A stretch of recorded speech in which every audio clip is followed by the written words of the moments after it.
Hello, my most awesome project managers. Those of you who are getting ready for this exam that we call the PMP exam, I hope you're doing well. It's been a while that we connected, or maybe it's been a few days. It really depends on where last you saw me. But I hope you're doing well. Today is accountability day. I'm majorly concerned with those of you who are taking the exam in the next 1 month. How has your studying been progressing? I want to ask you a very important question. Have you fixed your exam date? Have you studied all of the people domain? Have you studied all of the process domain? Have you studied all of the business domain? If the answer is, Phil, I'm still working on this, I actually need you to be done 2 weeks to your exam so you give yourself some buffer time. What do we call buffer time in risk management? A contingency reserve. I need you to give yourself 2 weeks contingency. So I don't want you saying, oh, I'm going to be done 1 week before the exam. That's not really a good way to do it.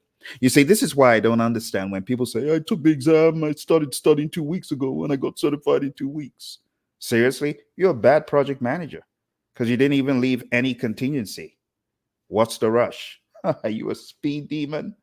Even if you are, the speed demon should have some contingency as well. I'm not saying don't be smart about it. I'm just saying you got to have some contingency. Things happen. Okay. Anyway, today I'm going to be going through the entire exam scope with you. I also have some good news to share. I want to give a few shout outs. So let me give a shout out, first of all, to one of my students who had been studying using the immersion program. Her name is Cindy Becerra, and Cindy got certified about a week ago, aced the exam, and Cindy was very kind to give some feedback. I want to share the feedback that I got from Cindy. So, Cindy's advice for the exam is do not overstudy. Don't overstudy. And she says, instead of studying volume, instead of overthinking it, she said, you should study based on the mindset. What would the PM do next? That's what she said the exam is made of. What should the PM do next? She said, I'm glad I reviewed your PM cheat sheet and read over the mindset sections. So, for those of you who are on my program or who have the book, you probably understand what Cindy's talking about. Cindy's talking about this book right here called PMP Exam Immersion, right? This is for people who are getting ready for the exam. And there's a part of the immersion PDF where we focus on the mindset. So Cindy's saying you should focus on mindset. Mindset is everything. She said, had about 3 maths questions total. They were focused on pessimistic, optimistic calculations. I did use up all of my 4 hours since I took longer on certain questions, she said. And then she goes further to say, it was very mindset driven, helpful to know the different mindsets. So, I have 36 mindset mantras. You can find them on YouTube. You just type in PMP exam mindset mantras, it'll come up with the mindset mantras I created, and there are 36 of them, and they'll help you as you study. He said, I could determine what the correct approach would be, and knowing the processes helped answer the question, where are we in the process? So, for those of you that have not spent time going over the 49 processes and knowing them very well, I'm not saying cramming their names or their inputs and outputs, no, but just knowing what you're doing in the process and where the process is on the timeline or in the grand scheme of things, what happens first, what happens next, that will greatly help you, Cindy says. Several questions focused on the different approaches, predictive, agile, hybrid, how to make sure to read the questions thoroughly, and at times, several times, to make sure I didn't rush my answer. Overall, half agile, half predictive. It's interesting. So you cannot afford to leave predictive on the back burner. There was a time that it seemed like predictive was going away, but seems like PMI upped the ante, and now we have a whole lot of predictive focus as well. All right. So that's that from Cindy. Huge shout out to you once again, Cindy. And I also want to give a shout out to one of my friends from the past, blast from the past. I did a project management training event way back at Sodexo. And one of my friends in the class, Michelle Coswell, all of a sudden pops up on LinkedIn, and Michelle is a PMP. And the cool thing is that Michelle said she had been studying using my 40 days to PMP exam success curriculum. So a huge shout out to you, Michelle. I'm really excited.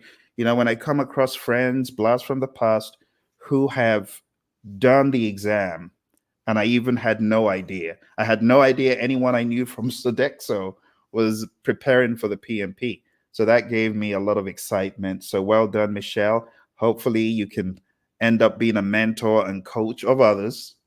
Same for you, Cindy, and help them get to dry land because that's what it's all about, right? Teamwork makes the dream work. All right. So I said today is an accountability session.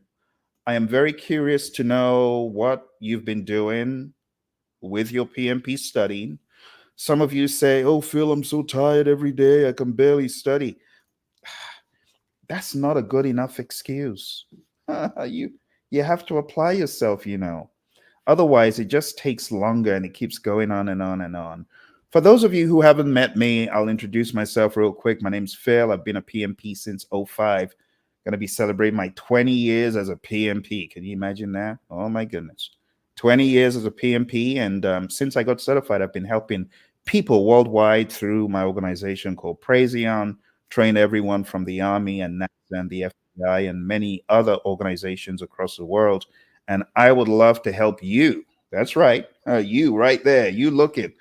I'd love to help you do either of two things. Either help you get certified as a PMP or help you elevate your game after your PMP. Choose your pick. I have a leadership institute called Project Leadership Institute. You can go to projectleadershipinstitute.com.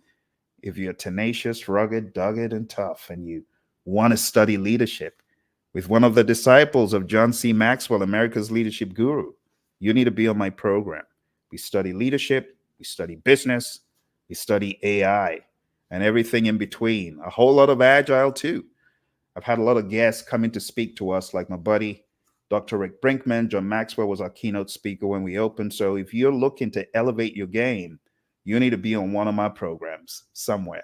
Okay. Now, for today, I really want to go in on the topic of the PMP scope, the scope of the PMP, because I want to help you, those of you who are struggling with what should I do today? That is a big question I get from a lot of students. Phil, okay, I'm done with my class, but there's process groups, then there's knowledge areas, then there's Scrum, then there's Kanban, then there's the Agile Manifesto values and principles, not to mention PMBOK. Which PMBOK? Okay, I'll be nice. I'll say 7 is the PMBOK that people are able to purchase. But the PMBOK, the real PMBOK, when you talk about the culture of the PMI, ain't nobody talking about 7. People talking about 6 and 5 and 4. Now, I'm not saying those 5, 4, 3, 2, 1 are still current. They're not current anymore, but 6 is still relevant. Now, you cannot find a 6th edition to buy. It's out of publication because people would have still been buying it. That thing is valuable. That thing is, I mean, I've got my copy, but I won't go there today. But I'll just say Process Groups, a Practice Guide is in print, and it has a lot of stuff from the 6th edition. And honestly, in a lot of organizations that I train till today, guess which edition they are keen on studying? Put it in the chat. I ain't going to say. But anyway, right now we're going into the enormity of the exam. I like showing newbies this because it helps newbies understand the scope of what they're going to be getting into. Those of you who are joining me on Saturday, it's actually coming up pretty quick. On Saturday, we have the Project Management Masterclass. And I would love for you to attend my next masterclass. Those of you who are like, oh, I need help. One of my students would see me on YouTube.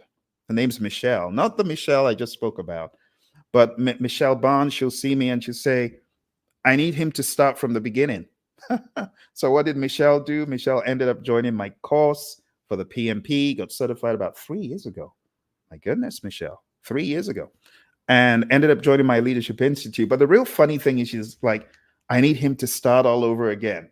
So if you're like one of those people who just sees me midstream on YouTube or Facebook or Instagram, and you're like, I need him to start all over again, then you need to be in my training.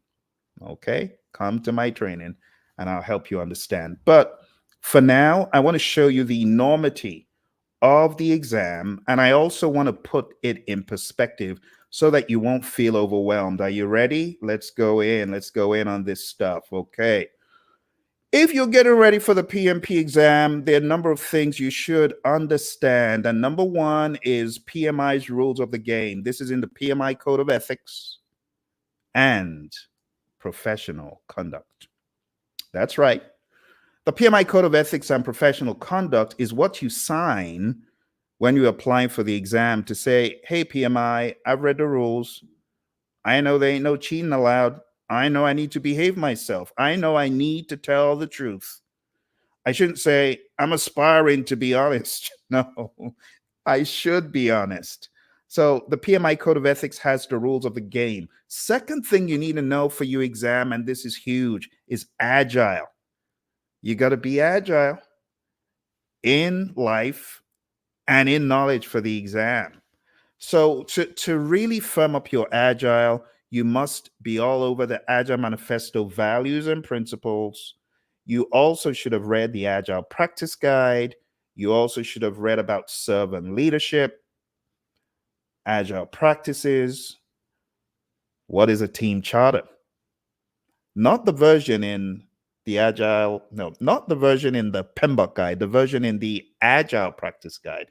Because remember, there's a difference between a charter in the world of predictive and what it might contain versus a charter in the world of Agile and what it contains, like definition of done, definition of ready, cadence, and so on. Contract types is also talked about on this exam. From an Agile perspective, you got to know how that works. And then the knowledge areas. That's right.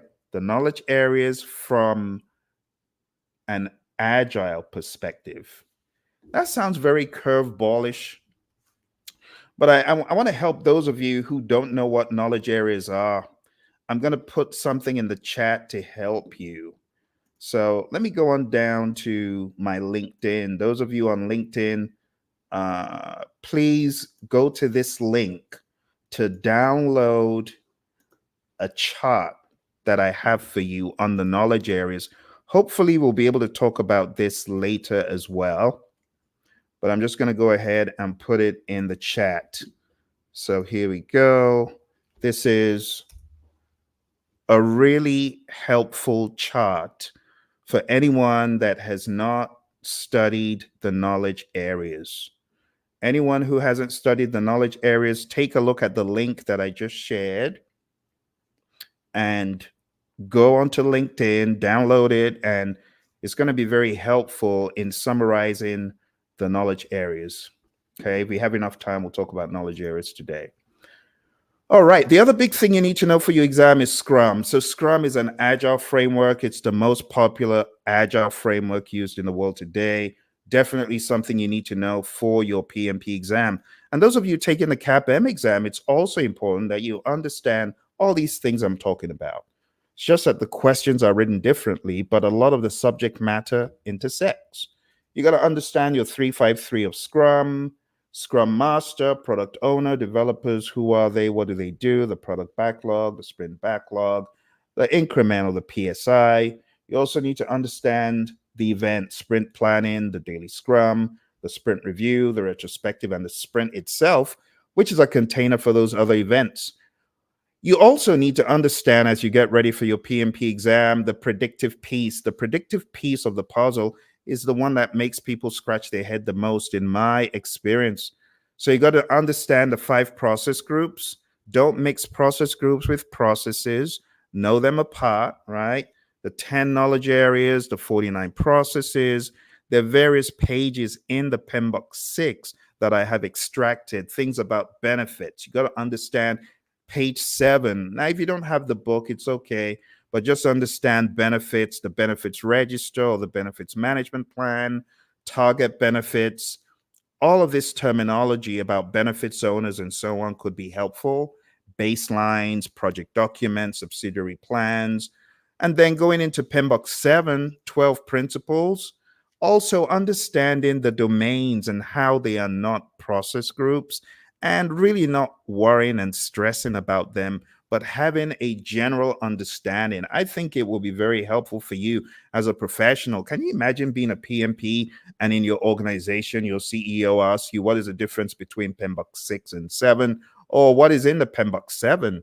You should at least know its principles and domains. I have a lot of videos about this that break it down. So if you got certified eons ago and you don't know what's in PMBOK, I'd encourage you to go on down to the Praision channel and watch those videos. Moving on, there are other things that are important for your exam, and one of them is hybrid. The hybrid aspects are talked about in the Agile Practice Guide on page 26 to 30. Now, going into the knowledge areas, you'll see them begin to appear on the screen. Their integration, scope, schedule, cost, quality, resources, communications, risk, procurement, and stakeholder. I talk about these in the free chart that I just shared. If you haven't gotten the link, hey, here's the link again. Go on down to this link. It's on LinkedIn. A link on LinkedIn. That's funny. Go to LinkedIn, download it. It's going to help you. Now, let me go over these very quick. In the world of the PMP exam, the terminology revolves around knowledge areas. It's part of PMI's Holy Grail. You got integration, which is all about weaving the project together in a cohesive whole.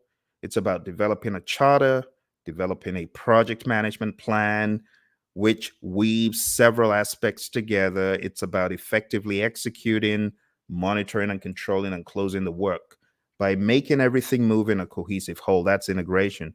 We have scope, like a telescope, right? You look through it, what happens? Things become clearer. Well, scope is the clarifier, right? What about schedule? Schedule is the timeline. What is cost? It's the budget, the money. You know about this. Because I want to wager, there are a lot of people who say, well, I've never been a project manager. And that's a big fat lie.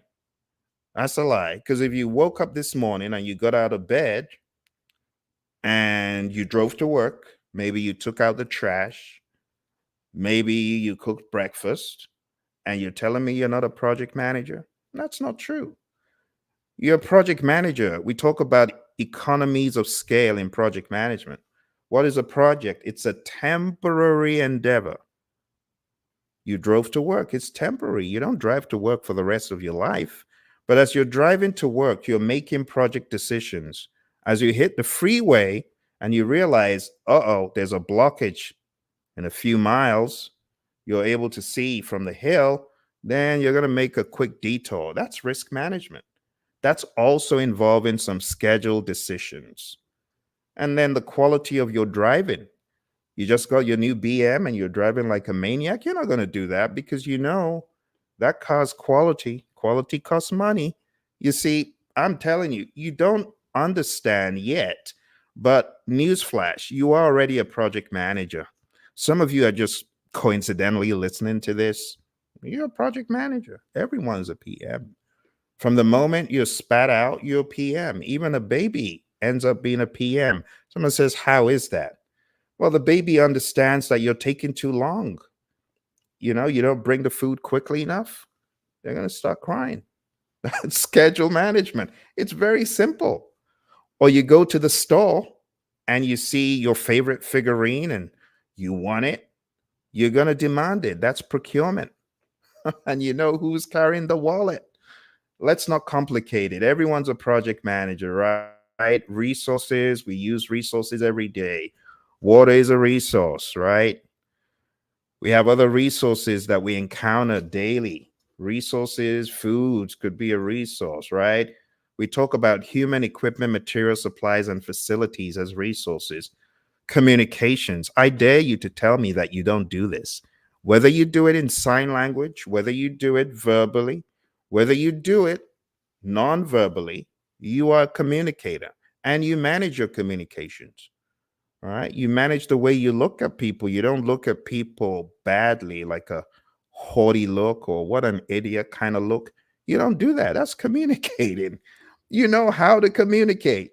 Risk, I've already talked about that. It's managing uncertainty. Procurement, I gave you the baby example. And stakeholder, even the baby knows who their stakeholders are. The baby knows the parents are the stakeholders, and the baby could place huge demands on the stakeholders. The stakeholders could also manage the baby. It really depends. But with all that said, I hope you download that free sheet. And I have a mnemonic for you. It just says, I saw six Cubans quietly rolling cigars, really puffing smoke. Now, I'm not saying go smoke yourself to oblivion. I once said this in a healthcare company. They didn't like it. I said, relax. It's just a mnemonic. I'm not saying go inhale all the smoke in the world. My goodness. Some people too serious, too serious. But anyway, this is the roadmap for the knowledge areas that you've heard a lot about in the world of the PMI. And for your exam, you got to go a step further. You actually need to understand how the knowledge areas weave together. One very good representation of this used to be in PMBOK 7. You can also find it in the um, what's it called? Process Groups, a Practice Guide. But what I'm going to do for you today is make it even easier. I'm going to share it with you. And oh, my good friend, Adrian. Adrian, very good to see you today. It's been a while. I hope you're doing well. Adrian says, hi, Phil. Will this class qualify for the educational hours to take the exam? Absolutely, Adrian. You know how we roll. We don't mess around. So, yeah, of course. This will qualify for you to take the exam. It's good to see you. It's been a while. Hey, Adrian, let's get it done. Let's get it done. Join the program. Let's kill this thing once and for all. This annoying little gremlin that pops up. This exam, we got to take it out this time. But for those of you on the call, I want to help you understand how to map out these process groups and knowledge areas. So I'm going to share with you in the chat a sheet from UCLA, which I know UCLA, you got this from PMBOK 6, but it's okay. But I put the link in the chat and I'm going to go over it with you really quick. All right, so let's go over the 49 process sheet. And I know you've seen this thing before, right? Again, it's from UCLA. You can see the link there at the top. And all PMI is saying is there's 5 process groups in project management. The mnemonic is I prefer eating mangoes chilled, initiating, planning, executing, monitoring, and controlling and closing. And on the left is the mnemonic. I saw 6 Cubans quietly rolling cigars, really puffing smoke. And then when you boil it down, for every knowledge area, you have a bunch of processes, but you really need to understand what am I doing in each process. See. So I'm going to very quickly narrate to you what happens. And those of you who've been in the world of structured project management, it'll probably make sense to you. So in integration, you develop an authorization document, you develop a plan, you direct the work, you help the team, you direct the work and you allow the team know, hey, this is what needs to be done, and you're pretty much managing it. You're facilitating it, you're leading it. Now, I'm not saying it's a carrot and sticks thing, but you are effectively persuading and influencing. Managed project knowledge is where you are taking an account of what went well and what didn't. The best way to do this is day by day, week by week, phase by phase. not at the end of the project. At the end of some projects, people say, oh, well, I guess we learned how not to do this. Let's not do it like this next time. That's the dummy's way of doing it. The smart person is going to make sure that lessons learned are shared rapidly throughout the organization so that people working on similar projects don't make the same mistakes. Monitor and control project work is about creating reports and taking a look at what has happened so far, sharing those reports across the firm. And then when you have these work performance reports, you got to send them down to the communications aspect because that's where you distribute the reports. So here's for creating the reports. This one is where you take a look at change requests coming in. This one is where you're closing out the project or phase. Moving into scope, you got to plan how to manage scope. Then you got to collect requirements. How many people know that there's a difference between requirements and scope? Let me give you an example. A requirement could be, I want my burger to be made from scratch. Think about that. And then the scope is, I got to grow the lettuce patch. I got to grow the wheat. I got to raise the cow. Sorry, my vegan friends. Oh, I got to raise the chicken. It's a chicken sandwich, right? Not a burger or whichever one it is. But you get the idea. You got to raise the creature. And then you got to go to the Atlantic or the Pacific Ocean because you're not buying salt. You're making it from scratch. Now, it sounds very humorous, but think about a requirement to make something from scratch. No buying any other condiments. Just make it from scratch, custom. The requirement gives birth to a crazy amount of scope.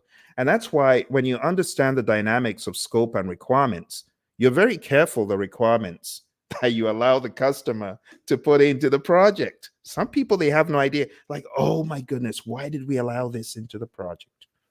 I often say requirements beget scope. The crazier the requirements, the more the scope is going to be.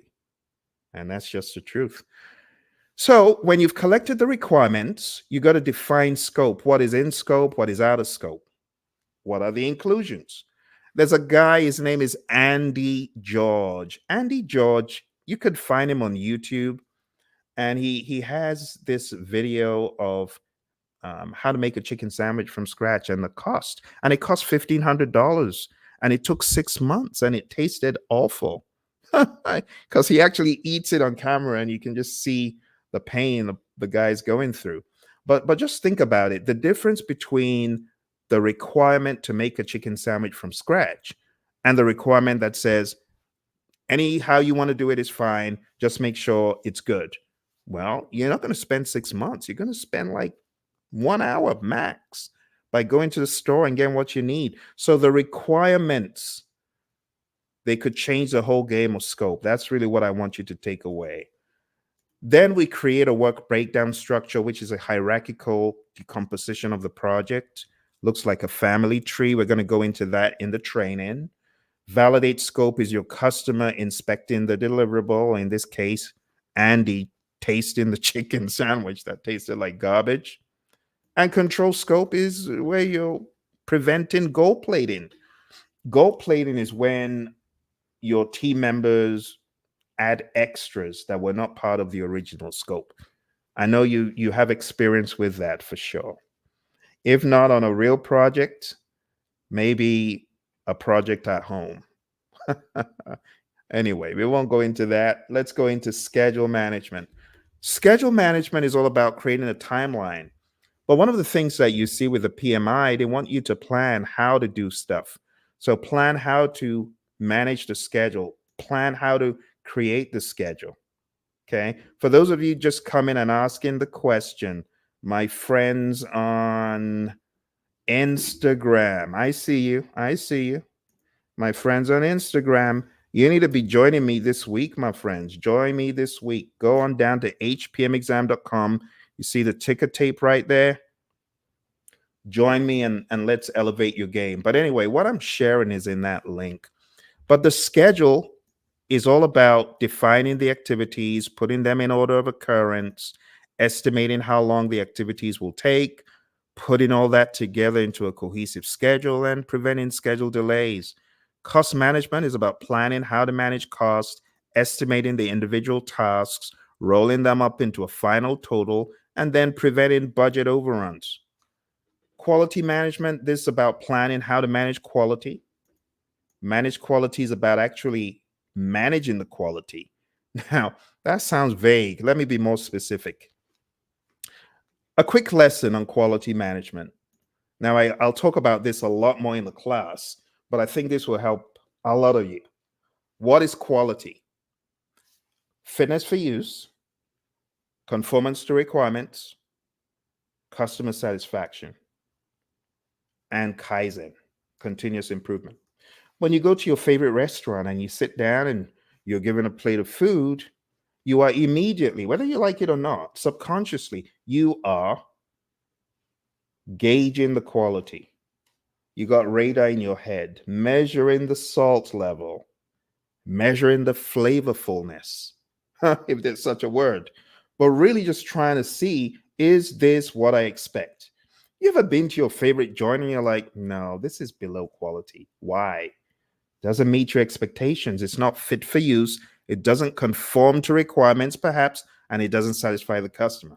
You ever seen someone who said, well, we did a really nice job, but the customer is so ungrateful?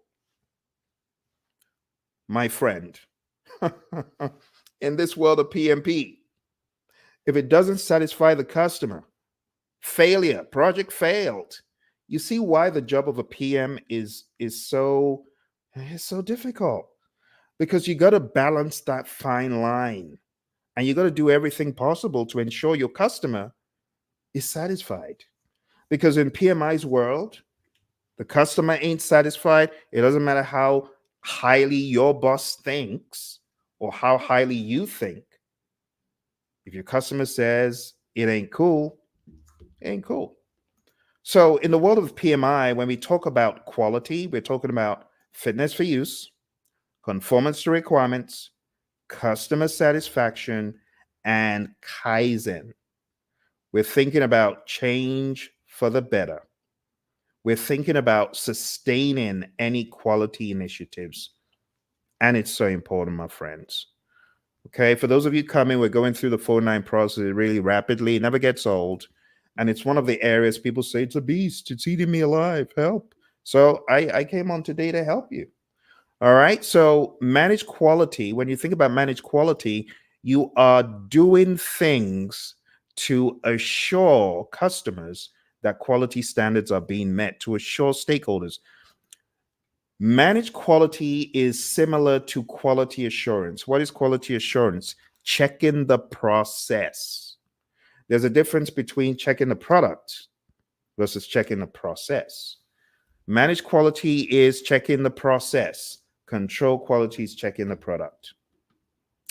Moving on, my friends, going on to the resource area. We have plan resource management, planning how to manage the resources, estimating all manner of resources, acquiring the human resources, equipment, material, supplies.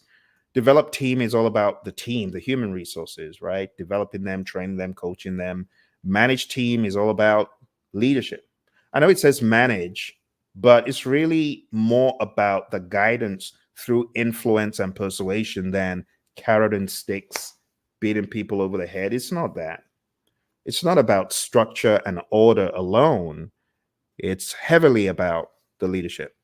Control resources is really more for the physical resources. Going on to communications, plan how to communicate.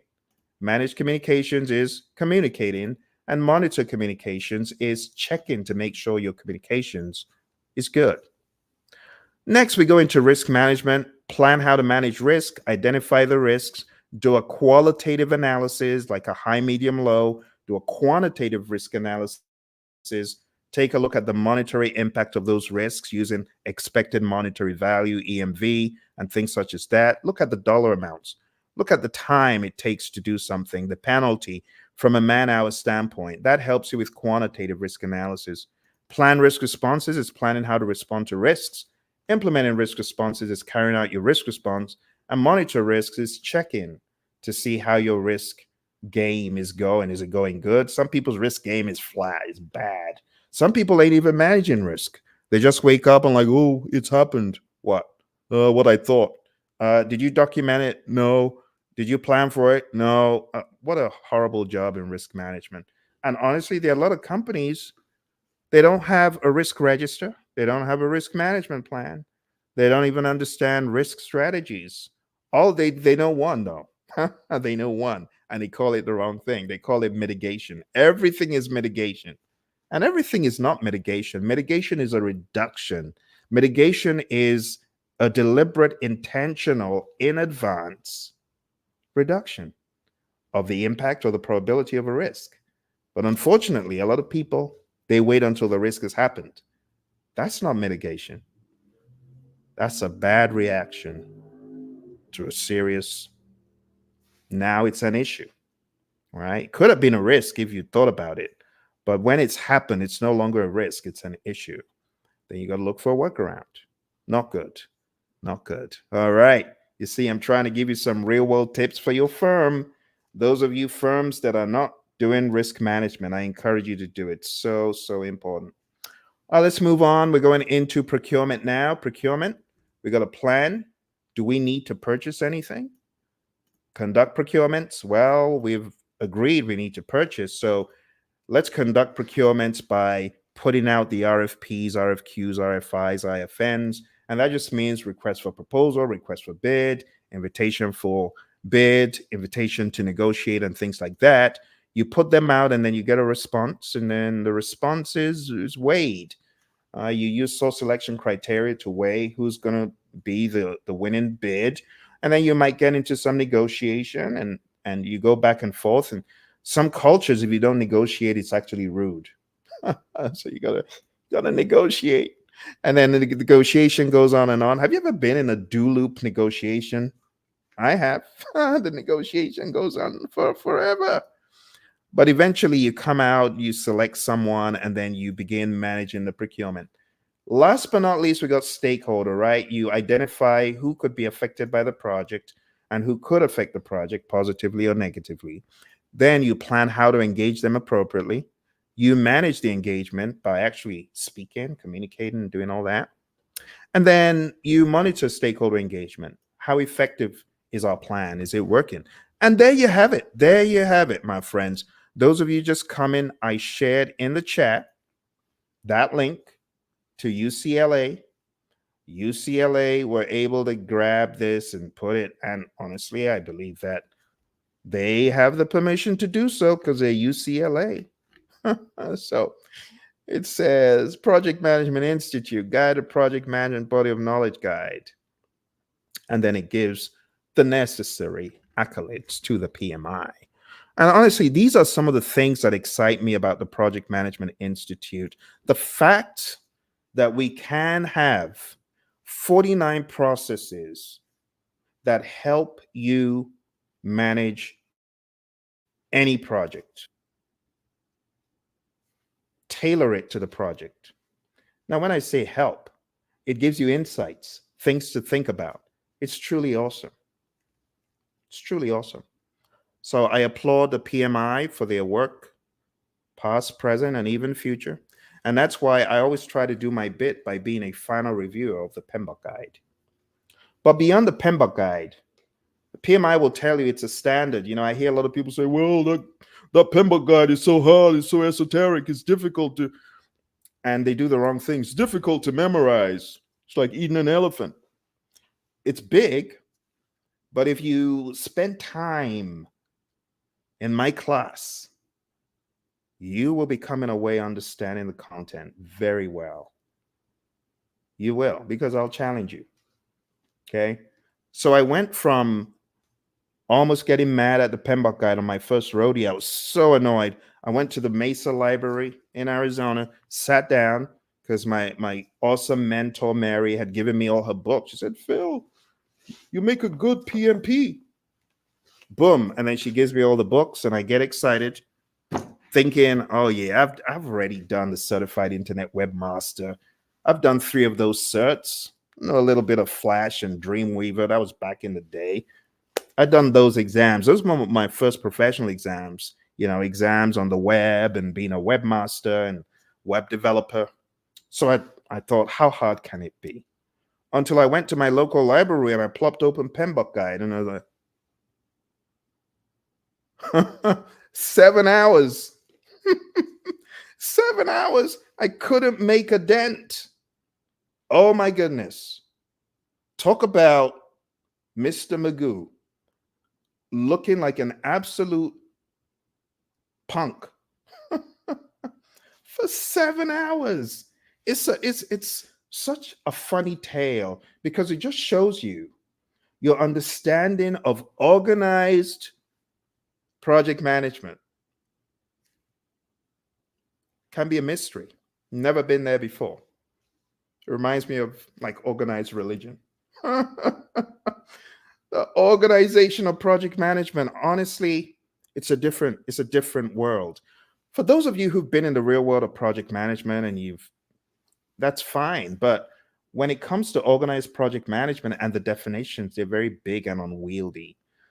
So my first 7 hours with PMBOK, I was so frustrated. I was so mad. I threw the books back into my bag and I went home feeling very defeated, beaten up. I didn't know how I was going to navigate it. I was doing it the wrong way. I was trying to read a standard, bulldoze through a standard, and use the standard as an illumination path without context. For those of you who are in that bottleneck, you want to go to Google and just type in fail family reunion project Praision. You'll probably find my family reunion encounter. And I take the family reunion story and I spin it around the 49 processes to make it easy for people because I was there, just like you, like a deer in the headlights, clueless, not knowing what I was going to do next. Imagine putting 7 hours into studying and you just get so defeated. You got to go home and you got to go sleep because the PMBOK beat you up. And that's why in the years that followed, when I got more and more proficient, I decided I was going to help people. I wrote this book called PMP Exam Immersion. This is for the PMP exam. Those of you coming on the program are going to get this book. I also started working on audio because I realized not everyone likes reading a book. My goodness, some people are bored out of their mind reading a book. So I created this project management audio digest, and you hear my voice and the voice of my co-trainer Emily and many other voice actors. You see, one of my pet peeves is boring. Oh my goodness. Let me talk about that for a second. You ever been to a PMP training course and let's be honest, you ever fallen asleep? Let me be honest. Let me look you in the eye. You ever fallen asleep in a PMP course? Don't lie. It wasn't mine. But I know some of you, right there on your machine, you're bored out of your mind. I feel sorry for those people, which is why I want you to come for my training because I will keep you on your toes. It's interactive, it's engaging. It's not one of those where you and adjust yourself. And no matter how hard you try, you're not enough. Not my class. Which is why I create interesting materials like this audio. I have voice actors, voice talents, whole drama productions in this. And you're going to get this as part of my training program 20 hours of audio, 20 hours, you know, 20 hours. And we ain't talking about just like AI blabbing away at you. No, this is your buddy Phil and a cast of actors acting out PMBOK. You're also going to get this. It's called Project Management Essentials. That is for the predictive piece. And you're also going to get this one. It's called Agile Principle Run and Cut. I wrote this with my Agile coach, my buddy Roy, who you will also encounter in the course in video. And perhaps, who knows, maybe you might encounter him live one of these days. It really depends. But if you are looking for a training program that is not boring you out of your mind, or PMP is so hard for you like it was for me, my first 7 hours, absolute disaster. Going down to the link, you see the ticker tape below, PMP stuff, hpmexam.com. Go sign up for the program, because not only will you have a vehicle to get certified, you also have a friend for life who will be there to help you traverse life after the PMP. PMP is great. It's the beginning. After you get certified, there's another world out there. But we'll talk about that when you get there. For now, why don't we go back to our initial discussion, because I'm just touching the tip of the iceberg. We have a few more things to discuss. If you remember, I showed you that big old map, right? But beyond the map, we need to touch on a few other things. And I can appreciate the fact that some of you are either at lunch, or you just got back from lunch, or you're on a conference call. You're like, Phil, why you go live during my conference call? I can't be on the call. I know, I understand. We're going to get done here very shortly.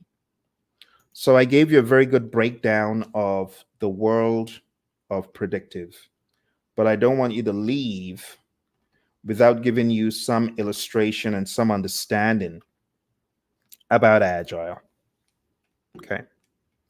So let's jump into the discussion about the exam, and then I will get into some agile musings with you. And those of you who are watching live, it's always a great opportunity for you to ask me questions. So if you're watching live July 30th, you need to ask questions. Take advantage of it, okay? Let's jump into the next section of our study. So I want you to be aware that the exam is very straightforwardly broken down into people, process, business. Either you're good at it or you're not. You either got people down pat or you ain't got down pat. Process, same thing. Business, same thing. Which is why when people say, oh, Phil, I don't know where I am in the PMP process, I'm like, you're either in people, done, moving on to process, or you ain't done with people. Then get good with people, then move to process, and then move to business. This is how the exam is, straight up, simple. There's no need to confuse the issue, right? Now, when it comes to people, process, and business, you also have an agile view to people, an agile view to process, an agile view to business. And then you have a predictive view to people, a predictive view to process, and a predictive view to business. Now, people might argue, no, people are just people are just people. Well, not really. The way you interact with a team in an agile environment is very different, because the team is responsible for the integration. Whereas in the world of predictive, the project manager is responsible. So in the world of predictive, we have a straight line going from A to B. We're going to plan everything. It's all planned to the T, and it happens like that. Whereas in the world of agile, there's some twists and turns. We start off and we might be thrown off course, but we get back on course, and there are twists and turns, and there's a lot of experimentation. That's how agile is. It's like cooking a new dish. Every step of the way, you're asking, oh, have I gone off? Does it still taste good? And then maybe you have people working with you to taste the food and say, oh, no, it tastes good. It's okay, until you get to the end. That's how the world of agile is.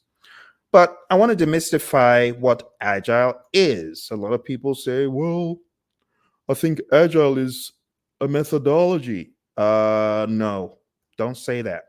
Agile is not a methodology. Agile is first and foremost a mindset. And I believe that so much, I wrote a book called Agile is a Mindset. You can find that book on Amazon. A lot of people argue and say, well, if it was just a mindset, all you need to do is just think agile and you're going to be agile. Well, of course, we're not saying that. But as a man thinks, so is he. It starts off in the mind. Everyone knows this. Well, not everyone, obviously. Some people don't. But you got to first think agile. So I say agile is a mindset that catalyzes the ability to pivot to the ever-changing world around you. That's what agile is. Starts off in the mind. And I say the ABCs of agile: attitude, it's a mindset. Attitude starts in the mind. It may translate into body language, behavior. Attitude, behavior, culture. Attitude, A, B, behavior, C, culture. The mindset is where it all begins. And that's why the awesome 17 individuals who put together the Agile Manifesto, which I'm about to show you, they understood. They understood. In order to be agile, you need to have a true north. Now, your true north is envisioned through the values. 4 values. We're going to talk about these right now. So let's jump into that mindset, the attitude, behavior, culture, right? Because when we talk about agile, let's not get it twisted. A lot of people, they have a misconception that, I guess agile is a framework. No, it's not a framework. And no matter how much you think it's a framework, it doesn't change that. It's not a framework, right? It's not a framework. It's a mindset. I really want you to take that away, because there are a lot of people that are doing agile. They're doing these frameworks. And they think that by doing the framework or by being in Jira, this is the worst of all. Some people are in Jira and they think, oh, we're in Jira, so we're agile. No, you're not. No, you're not. But anyway, let me show you what it's all about. Let's jump in. So if you haven't been to the Agile Manifesto website, agilemanifesto.org, I encourage you to go there. You read Jim Highsmith's account about the Agile Manifesto, which I find very interesting. It's a very interesting story. He's a very good storyteller, very good at writing. And it's just so much fun to read. But these 17 anarchists, they got together, and I say that in the funnest way possible. They decided they had had enough. Enough was enough, and we're going to work together on some ideas, the future of getting stuff done. And it says, we are uncovering better ways of developing product by doing it and helping others do it. Through this work, we have come to value. So let's break that down. Uncovering more efficient and effective ways of developing product. Initially, it said software, but throughout the years, people began to see, nah, this is beyond software. This is product. This is everything. It's a great true north mindset. And through this work, we have come to value individuals and interactions over processes and tools. Think about that for a second. Through living on planet Earth, what have you come to value more than what? Well, through living on planet Earth, I have come to value water over food. Did I say water instead of food? I didn't. Think about it. It's not an either or, it's a value thing. You get what I'm saying? Valuing people and how they interact versus the big old manual that says thou shalt. Because people could read the manual and be forced to follow it, but in their heart, they really hate it. It reminds me of a student who was in a class and trying to air their views, and the teacher said, hey, you, Johnny, stand up. Johnny stood up and he said, I'm standing up physically, but in my heart, I'm sitting down. Can you imagine how annoyed the teacher was? But it just goes to show you that in this world of agile, we need to value people and their interactions. And that's what your exam is based on. Understanding the psychology of teams. You don't beat people over the head with a stick. You don't be a Theory X manager. You don't be full on lower right quadrant of the Hersey Blanchard model every single day in every situation. It ain't going to work. So we have come to value individuals and interactions over processes and tools. It sounds like a wise person. Working product over comprehensive documentation. We're valuing having a working product more than comprehensive documentation. We did not in any way say documentation is bad, as alleged by a lot of agile naysayers, right? Customer collaboration over contract negotiation. We're saying we value collaborating with the customer rather than pointing to a contract, and responding to change over following a plan. We value responding to change, and you should value responding to change. What if you had an elaborate plan to drive from here to work? Midway, you hit traffic. You need to do something differently. You need to be agile. Ditch the plan, respond. That's all this is saying. Don't be a Kodak. Don't be a Polaroid. Don't be a Toys R Us.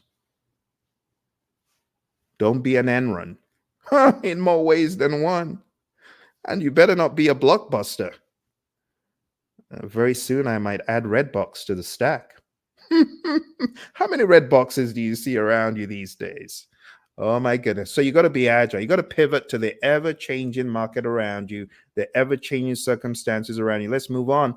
Going into the Agile Manifesto principles, your 12 principles, I'm going to break these down very succinctly by giving you my high level interpretation. Number one, be obsessed with the customer, right? Deliver value to them early. Number two, welcome changes even late. It could help the customer. Number three, deliver working product frequently. Get your customers engaged, the sooner the better, and get value into their hands. Number four, work together daily for the greater good of the firm and of the project. Number five, build projects around motivated individuals. It's common sense. So get the right people on the bus. In the words of my mentor, John Maxwell, you got to get the right people on the bus, and you got to get them in the right seats on the bus. And trust them to get the job done. Don't micromanage them, right? Number six, wherever possible, where it is appropriate, face-to-face conversation gives a higher level of engagement, value, and clarity under most circumstances. Now, it may not be efficient to fly all the way from New York to come see your buddy Phil, but maybe it is, depending on the stakes. And that one, number six, is the one that I've got the most consternation from a lot of current day workers. They're like, Phil, I don't agree. Because one of the things I do in my class is I ask my students to critique this. And I get a lot of critiques about number six. We can use Zoom. Or they tell me in order to effectively swarm, they need to be geographically dispersed because they need to be on different machines. So that's interesting. Swarming is actually a term in Agile, by the way. But working products is a primary measure of progress. In the world of Agile, we measure by, are you done? Not what percent complete are you? No, that's predictive. You see what I'm saying?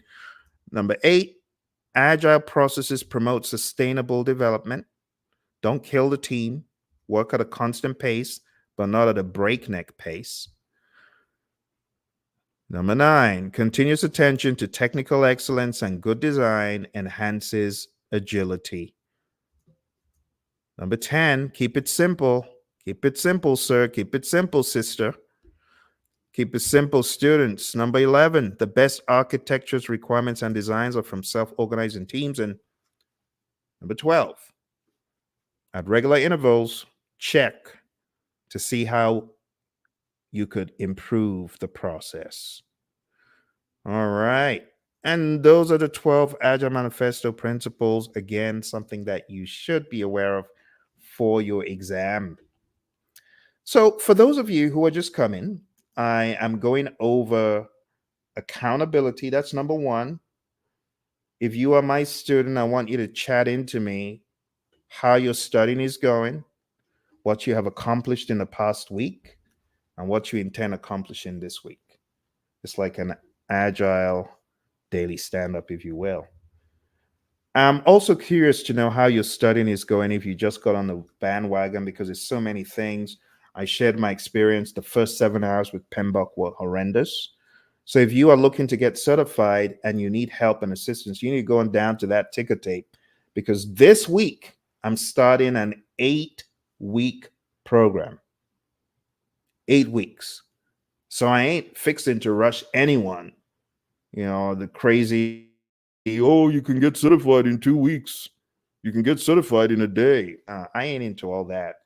I'm all about solidly understanding the content so that when you're done with the class, you show up for your best project management experience ever. I'm not about cramming, I'm about absorbing the content and the ideologies from an agile perspective, from a predictive perspective, from a hybrid perspective. And that's why I'm inviting you, that's right, you who's watching, I'm inviting you to join my 8-week project management masterclass for the PMP exam. All you need to do is go on down to hpmexam.com. And when you go to hpmexam.com, you'll find the opportunity. But in the next few days, the class will start. I want you to be prepared. So why don't you join right now so that we can begin some dialogue and so that I can help you navigate the terrain. All right, my friends on Instagram, my friends on YouTube, on Facebook, thank you very much for joining me. Remember, all the links that I've shared, they will lead you to assets that can help you in your PMP game right there. Okay. And if you have any questions, feel free to put them in the comments below. We got a question from our friend earlier about the credits for this course. Yeah, you get 35 PDUs because it's an 8-week program. And there's also a lot of online quizzes, tests, mock exams that you will be carrying out every step of the way. Okay. Thank you, my friends. A shout out to those of you on the PMP exam radio show who come through on that platform, on Spotify, on Apple, on Amazon, wherever you might be listening to me from. Thank you for joining. I just want to make it very clear the website one more time. So it's hpmexam.com. Let's go over there and I'll just talk a little bit about the program so that you understand what is in store. There's so many awesome opportunities in this program to learn all that you've heard about but never really had a coach to take you through. This will be an opportunity for handholding. And for some of you who are already PMPs, but you don't really understand the content, you are also able to join. You'll get PDUs, 35 PDUs. If you join the program and you'll be able to learn everything from scratch and you'll be able to sit in as a mentor. Just truly awesome. But anyway, hpmexam.com, it's starting on the 3rd. If you're watching this after the fact, always go to hpmexam.com because you'll be able to see when the latest and greatest training is.